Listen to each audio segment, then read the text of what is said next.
Time and time again, in private and in public, the leaders have said they are out for themselves and their own, not for the public, but for me and my friends, not for New York, but for Tammany. Lincoln Steffens was one of the muckrakers, the journalists who exposed the waste and greed of the modern United States.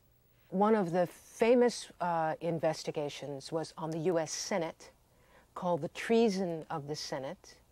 And the point here was that the senators were so tied to the economic powers that put them in office that they were treasonous to the interest of the United States and to the people of the United States.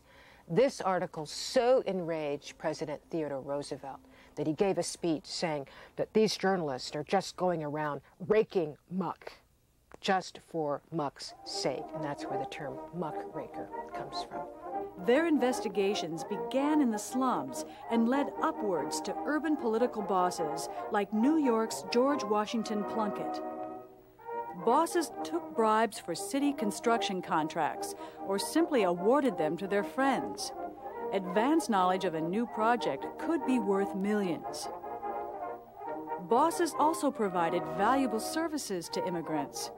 When they first arrived in the city, it was the boss who helped them obtain housing. In the winter, the boss provided coal. On Thanksgiving, he warmed hearts with a turkey. In return, all the newcomer had to do was vote for the boss and his party. Later on, if he was especially loyal, the boss might give him a job in the police or fire department. They served their neighbors. In return, the neighbors voted for them. But the progressives got very angry at the bosses, thinking that they were corrupt, thinking that they took money unfairly, and so they had many campaigns to try to defeat the bosses and put in a more democratic system. In general, they failed. The bosses were so strong in most places that the progressives failed to oust them.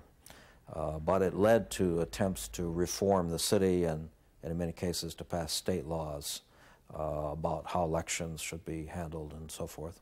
To free voters from boss control, the progressives introduced the secret ballot.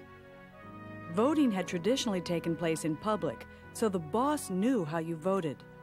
That way he knew whom to reward and whom to punish.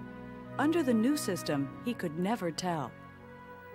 Reformers also won new voter registration laws to prevent bosses from stuffing ballot boxes with invented names or paying people to vote multiple times.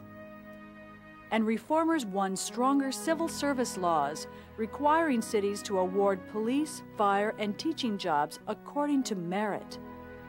No longer could the boss simply hire his supporters. Job seekers would now be screened by tests to measure how well they would perform.